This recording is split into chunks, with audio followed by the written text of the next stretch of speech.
Eh, aku lupa pakai kunut nggak tadi? Nggak apa-apa. Gak apa-apa. Apa namanya? Lupa ya.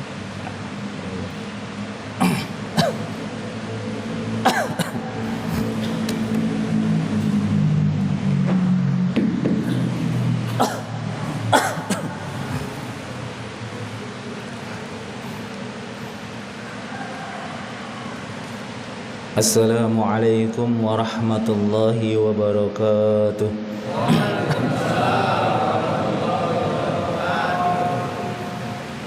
Alhamdulillah. Alhamdulillahi nahmaduhu wa nasta'inuhu wa nastaghfiruh wa na'udzu billahi min sururi anfusina wa min sayyiati a'malina. May yahdihillahu fala mudilla lahu wa may yudlil fala hadiya lahu. Asyhadu an la ilaha illallah wahdahu la syarika lah wa asyhadu anna Muhammadan abduhu wa rasuluh. Amma ba'du. Qala ta'ala fil Qur'anil Karim, bismillahirrahmanirrahim. Wa man ahsanu qawlan man ta'a ila Allah wa 'amila shalihan wa qala innani minal muslimin.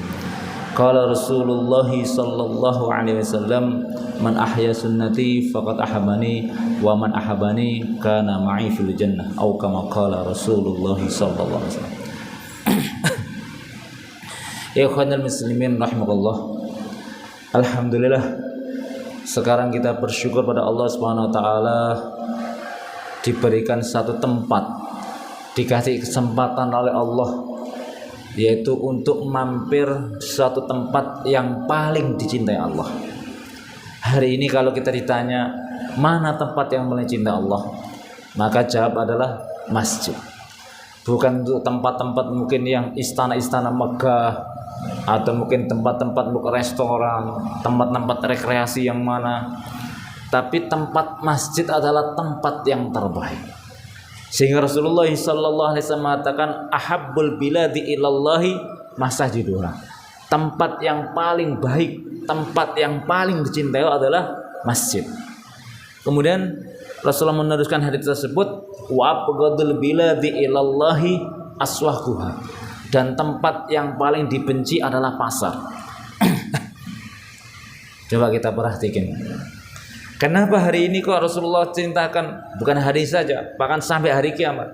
Kenapa Rasulullah mengatakan tempat paling cinta adalah masjid? Ya mungkin kalau kita lihat ya jelas Pak. Di masjid orang berzikir, di masjid orang salat berjamaah, di masjid orang baca Al-Quran, muzakarah majelis ilmu. Sehingga malaikat banyak datang, rahmat pun turun pada orang-orang yang selalu meramaikan masjid. Sehingga pantas tempat yang paling dicintai adalah masjid. Kemudian wa abghadul biladi ilallahi aswaquha. Dan tempat yang paling dibenci adalah pasar. Coba kita lihat. Kenapa ini pasar? Ya, kita perhatiin pasar.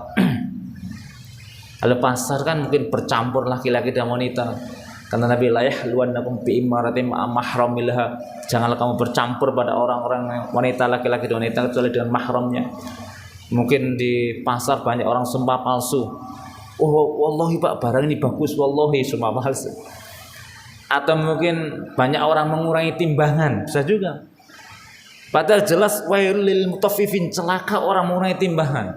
Kalau di pasar banyak dikurangi timbangannya.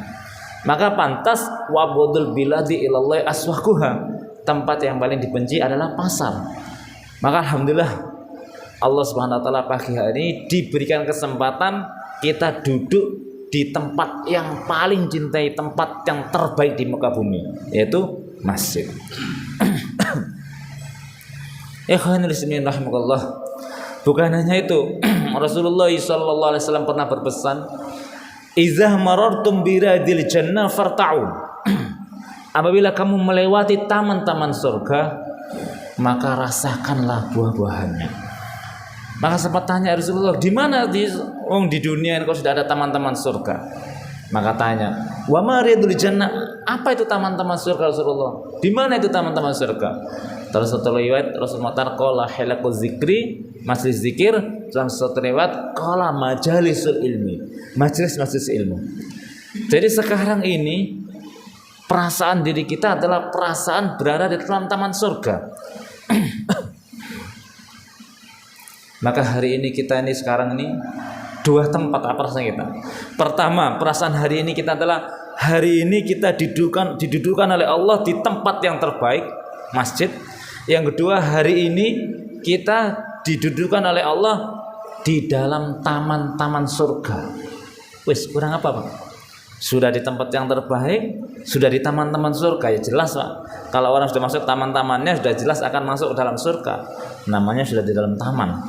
Ikhwanul Muslimin, alhamdulillah kita ini sekarang oleh Allah yaitu duduk di dalam masjid dan berada dalam taman-taman surga. Mudah-mudahan amal kita ini diterima oleh Allah Subhanahu wa taala.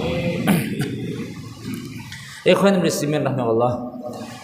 Kalau kita lihat perjuangan baginda Nabi sallallahu alaihi wasallam untuk menghimpun umat ini, di mana tempat menghimpun? Waktu turun ayat pertama kali, Iqra bismi rabbikal ladzi khalaq, khalaqal insana min 'alaq, Iqra wa rabbukal akram, alladzi 'allama bil qalam, 'allamal insana ma lam ya'lam. 5 ayat ini turun, Rasulullah SAW diberikan mandat untuk dakwah, untuk mengajak para manusia mengenal pada Allah SWT. Ya ayyuhan nas qul la ilaha illallah tuflihu. Wahai manusia, ucapkan la ilaha illallah kamu akan selamat. Terus tempat mana yang dilirik Rasulullah? Tempat mana yang Rasulullah SAW akan jadikan markas, akan jadikan tempat berkumpulnya orang Islam? Tidak lain kecuali Masjidil Haram, Pak. Karena Masjidil Haram adalah tempat yang suci saat itu. Sehingga Rasulullah SAW dakwah di sana hari-hari, Supaya apa? Supaya orang kembali pada Allah Subhanahu wa taala. Ikhwanul muslimin rahimahullah. Karena di Mekah ini masih belum kondusif keadaannya.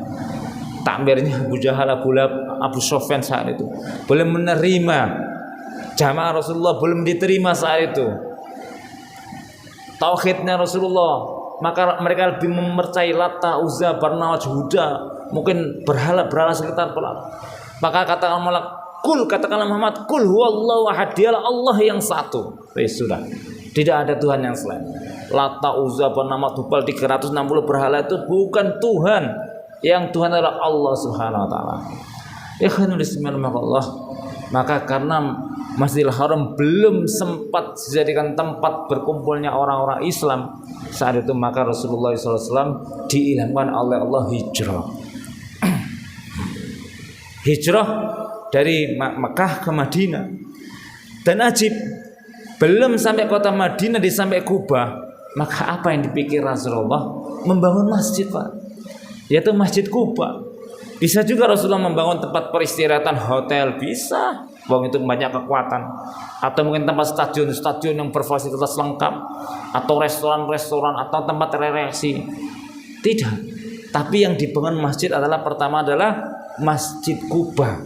Pertama Rasulullah hijrah memfikirkan Masjid Kuba, tempat berkumpulnya orang-orang Islam saat itu. Ikhwanul Muslimin Allah. Bahkan beliau langsung masuk ke Madinah. Maka yang pertama kali dibangunnya masjid juga sama. Supaya apa? Orang mengenal di masjid adalah tempat rahmat Allah Subhanahu wa taala.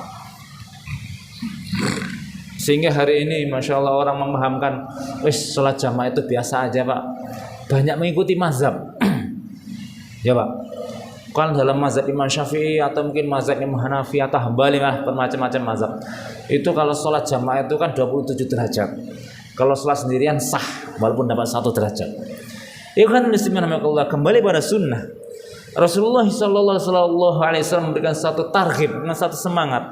Sholatul jamaati afdalu min sholatul fardhi bisawi wasna darajat. Salat jamaah itu lebih afdal 27 derajat dibandingkan sholat sendirian. Ingat, sampai Rasulullah SAW sakit parah pun digendong 2 orang, satu sahabat Ali, satu sahabat Abbas, digendong sampai didudukan di depan softnya dan imamnya saya itu Abu Rasid di kerajaan. Dan juga bisa juga, ya Rasulullah engkau akan sakit, nggak perlu sholat jamaah, sholat di rumah saja. Tetapi Rasulullah memfikirkan di sini supaya umat ini dengan adanya masjid ini bisa bersatu, menjadi satu hati, menjadi satu kekuatan untuk menghimpun orang-orang Islam sehingga orang Islam ini bisa berdakwah ke seluruh dunia dengan dikumpulkan di mana? Di masjid. Ikhwanul Islam, ada sahabat namanya Ummi ibnu Maktum. Izin ya Rasulullah, saya kan buta, tidak bisa melihat sana sini. Apakah engkau izinkan aku sholat di rumah? Iya, diizinkan.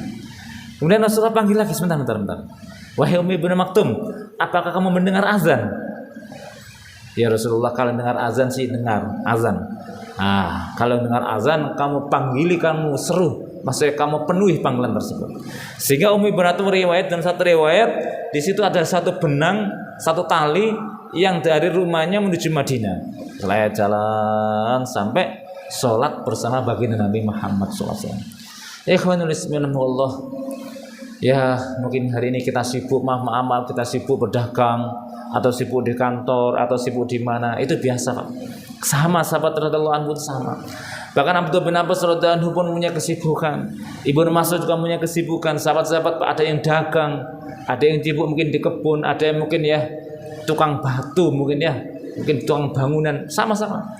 Tapi ketika mendengar azan Bilal, Allahu Akbar, sudah. Setelah dengar azan Bilal, seluruhnya ditinggalkan kesibukannya, salat di belakang baginda Nabi sallallahu alaihi wasallam.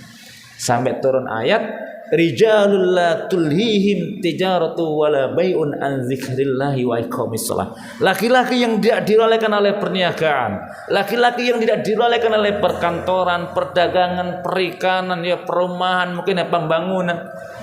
Maka rijal la tulhim tijaratun, dalam Al-Qur'an tijarah, terjah padangan. Jadi laki-laki tidak dirolehkan bertijarah dari mengingat Allah dan mendirikan salat. Ya khairal muslimin rahimakallah. Supaya apa? Supaya manusia ini kenal dengan Allah melalui masjid-masjid.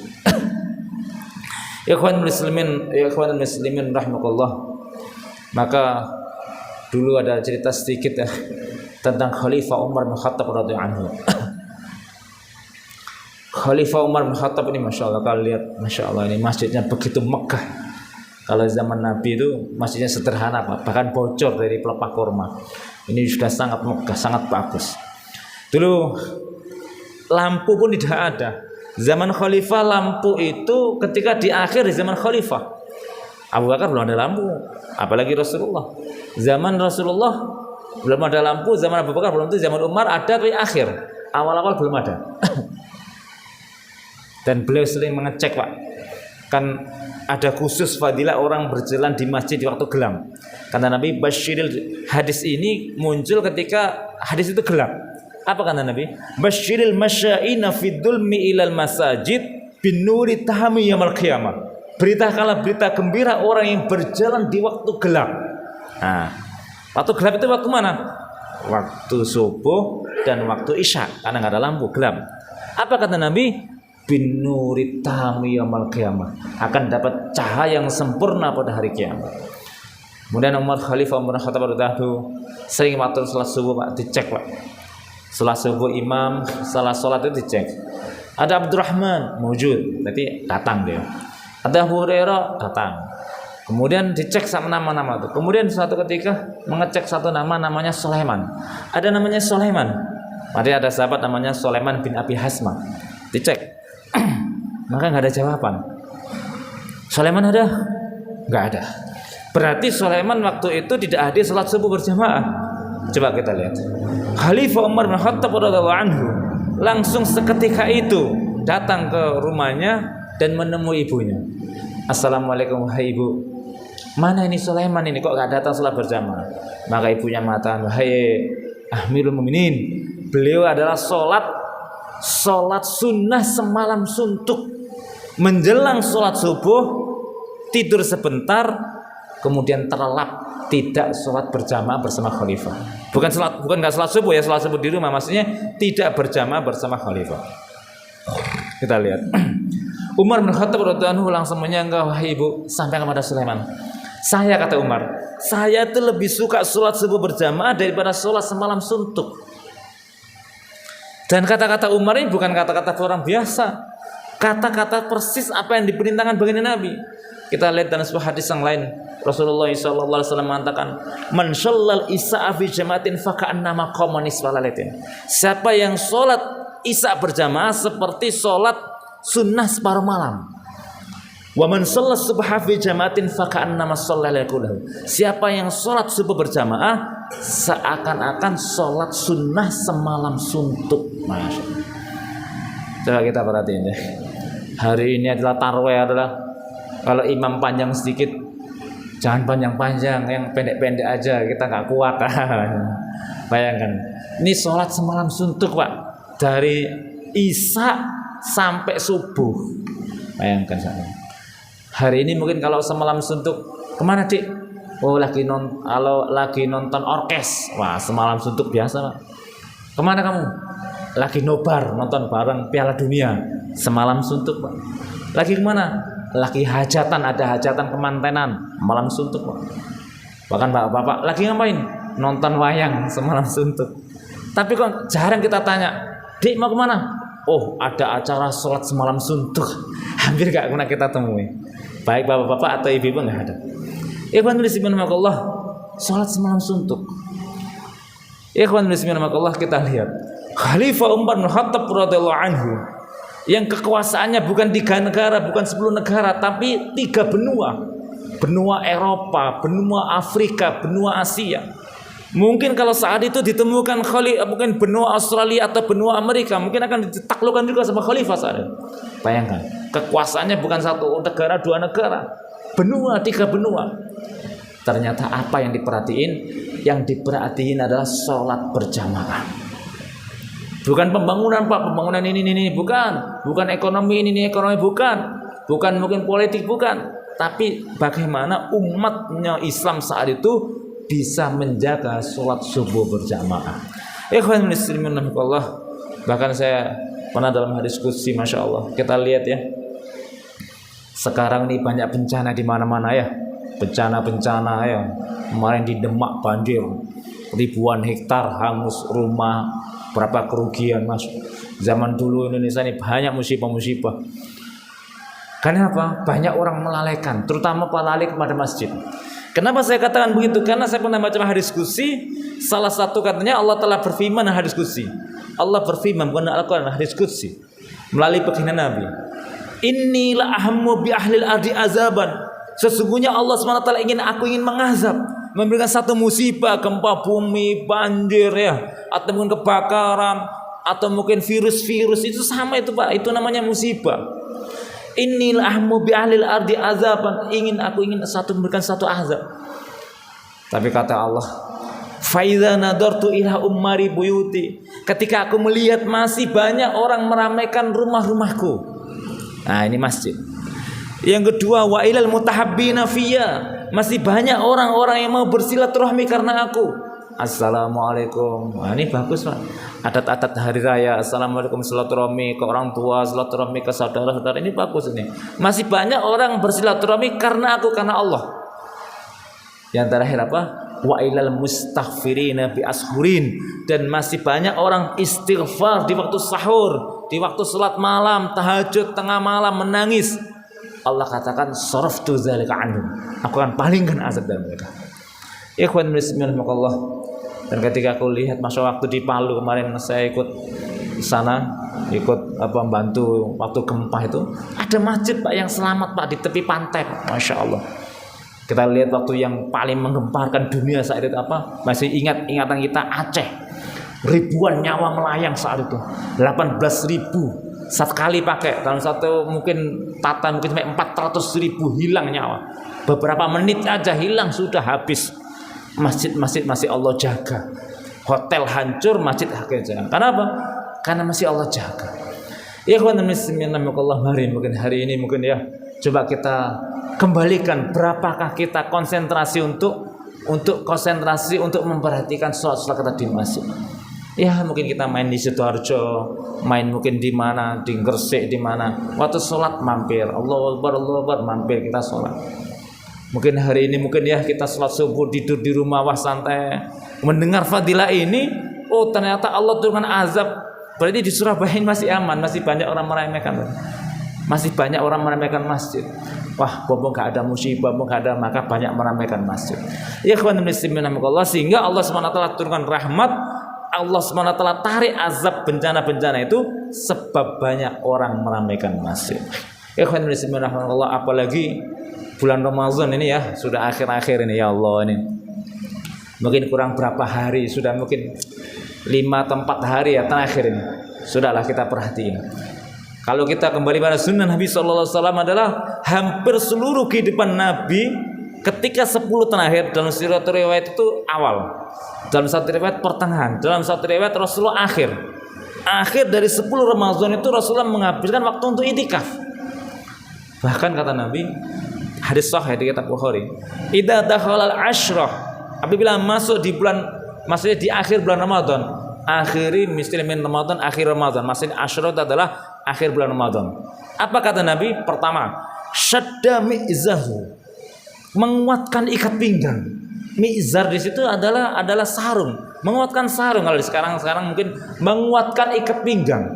Maksudnya adalah bersungguh-sungguh untuk ibadah pada Allah.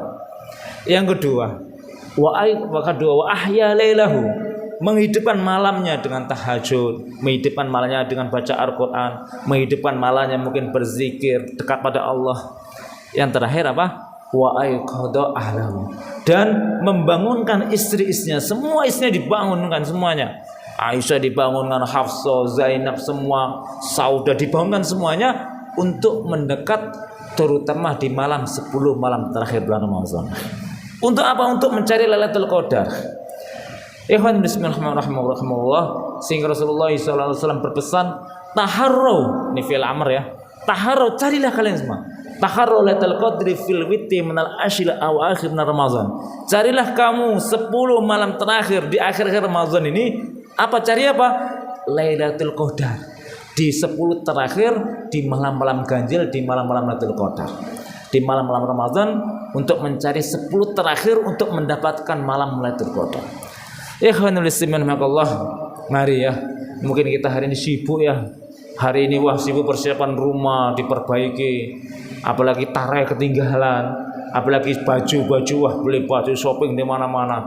Acara masuk padat sangat ini. Tapi kok belum ada acara itikaf. Justru Rasulullah kalau akhirnya itikaf sudah mendekat diri pada Allah SWT, supaya apa? Mendapatkan Lailatul Qadar. Sehingga Rasulullah SAW ini sampai memberikan satu semangat supaya sahabatnya semua ikut itikaf, semua ramai penuh. Zaman sekarang kalau 10 terakhir itu malah sepi. Kalau zaman dulu semakin ramai semakin nggak muat. Karena apa? Rasulullah langsung itikaf, mimpin langsung. Dalam sebuah hadis Rasulullah mengatakan, fil mu'taqifi huwa yataqifu dzunubah. Orang yang itikaf di masjid, maka Allah akan hilangkan, Allah akan jauhkan dosa-dosa. Coba kita perhatikan. Jelas Pak, orang itikaf gak mungkin orang berzina, naudzubillah min dzalik. Atau mungkin orang itikaf pengen berjudi. Orang itikaf gak mungkin minum-minuman khamr, gak mungkin kan? Maka jelas dijauhkan dari dosa-dosa. Ini yang pertama. Yang kedua, wa yuj'alahu minal hasanati ka'amalil hasanati kulliha. Allah berikan pahala seperti pahala seluruhnya. Apa itu pahala seluruhnya? Pahala seluruhnya nih, misal orang itikaf nggak bisa mengantar jenazah misalkan, maka pahala mengantar jenazah ditransfer pada orang itikaf. Ini pertama. Atau mungkin orang itikaf nggak bisa mungkin menengok orang sakit, namanya orang itikaf nggak bisa. Tapi pahala menengok orang sakit akan ditransfer pada orang itikaf. Atau dengan itikaf gak bisa khidmat orang tua maka khidmat orang tua akan ditransfer, sehingga seluruh ka'amilil hasanati kulliha, seakan-akan mendapatkan seluruh kebaikan. Maka pantas Abdullah bin Abbas radhiyallahu anhu ini menghabis waktunya Pak itikaf berapa Pak? Bukan 10 hari Pak, bukan 1 tahun, bukan 2 tahun, berapa? Di akhir kehidupannya Abdullah bin Abbas itikaf berapa? 10 tahun. Kita harus perhatikan 10 tahun. Maka ditanya Abdullah bin Abbas, kenapa kamu ini sahabat besar ini, sahabat mufassir nomor 1, Allahumma faqih fid din wa 'allimhu ta'wil. Faqihkanlah dalam masalah agama, alimkanlah dalam masalah tafsir. Ini siapa? Abdullah bin Abbas. Maka ditanya, wahai Abdullah bin Abbas, kenapa engkau itikaf saya begitu lama? Maka Abdullah bin Abbas mengatakan, iya, karena saya telah mendengar baginda Nabi SAW telah bersabda, man ittaqafa yauman ibtiha wajhai ja'alallahu bainahu wa bin nari thalatha khanadik. Siapa yang mau itikaf 1 hari 1 malam karena Allah, maka Allah akan jauhkan dia dan neraka sejauh 3 parit. Ab dan mimmal baina khafiqain. Jarak antara parit yang satu dengan parit lain seperti langit dan bumi. Jadi kalau 10 hari berarti 30, Pak. 30 langit dan bumi. Padahal 1 parit itu dalam hadis itu seperti jauh langit dan bumi. Berarti kalau 1 hari 1 malam 3 parit, 3 langit dan bumi. Kalau 10 hari 30 langit dan bumi. Alangkah jauhnya kita ke neraka. Ya kan, bismillah, mari di kultum yang sebentar ini ya, kita mulai perhatikan masjid kita diri kita. Hari ini mungkin ya, yang kita mungkin masih sholat di rumah ya, yang subuhnya mungkin ya, yang maghribnya coba kita perhatiin, sehingga kita di mana-mana menjaga sholat subuh jamaah. Biasanya kalau Ramadan aktif kan sekalian sahur kan. Kalau hari-hari biasa nih sedikit. Mulai hari ini kita tingkatkan lagi. Kita sholat subuh jamaah. Mungkin kita maghribnya isya mungkin mudah, tapi kita subuh, duhur, asar berjamaah. Mungkin hari ini kita punya anak-anak ya, anak muda-muda nih, sekarang mana anak muda nggak ada. Coba kita lihat, kemarin saya tadi lihat di kafe-kafe semua anak muda. Semalam suntuk kuat Pak mereka, Masya Allah. Tapi subuh nggak ada. Mungkin kita pun masih di antara kita, mereka itu ada punya anak-anak kita. Mari mungkin anak-anak kita ajak juga sholat ke masjid. Menantu-menantu kita ajak untuk menjalankan sholat masjid. Supaya apa? Supaya azab Allah ini ditarik oleh Allah di Surabaya ini. Karena apa? Orang banyak meramaikan masjid. Ikhwan muslimin, Allah, kita punya tetangga juga mungkin kita perhatikan ya, yang jarang sholat ke masjid. Mari kita ajak ke masjid. Sehingga masjid telah dibangun mewah Mekah ini full sana semuanya. Bahkan kalau mungkin pengurus-pengurusnya semua orang ke masjid akan diperlebar lagi. Akan seperti sholat Jumat, seperti sholat Jumat, seperti sholat Jumat, seperti di Turki. Dan juga Masya Allah, mari mungkin kita perhatikan masjid. Yang kedua, pesan yang kedua dalam kultum ini, yaitu di akhir ini, maka kita dekatkan diri dengan itikaf. Hari ini mungkin kita punya acara-acara cancel, teman kita cancel sudah. Ini 10 terakhir ini kita mau itikaf. Mungkin acara-acara di mana di luar kita cancel dulu. Mungkin kalau kita sempat mudik, gak apa-apa mudik, tapi mudik berhenti sebentar, ikut sholat tarawih di perjalanan supaya mungkin Lailatul Qadar kita dapat. Nah itu, kita dapat. Mungkin kita dapat, mungkin hari ini mungkin ya sibuk ngecat rumah, mungkin baju, jahitan baju, apalagi ibu-ibu ya. Ibu-ibu mungkin yang buatin jajan macam-macam, sehingga kadang capek sudah nggak sempat Lailatul Qadar lagi, nggak sempat itikaf lagi. Ya Allah. Sehingga apa kata Nabi, kalau kembali pada sunnah Nabi, 10 terakhir bulan Ramadan adalah beliau itikaf, bahkan menjauhkan dari istri-istrinya untuk mendekat kepada Allah, untuk mendapatkan Lailatul Qadar. Mudah-mudahan kita ini diberikan Allah Subhanahu wa taala untuk kekuatan untuk menjaga salat berjamaah, dan mudah-mudahan diri kita ini itikaf menambah lagi pengorbanan supaya mendapatkan Lailatul Qadar. Alhamdulillah, itu saja yang kami sampaikan. Ma asabaka min hasbunallah, yang benar dari Allah, wa ma asabaka min sayyi'atin nafsik, yang salah dari saya sendiri. Marilah kita tetap doa ke majelis. Subhanahu wa ta'ala, astaghfiruka wa atubu ilaik. Wassalamualaikum warahmatullahi wabarakatuh.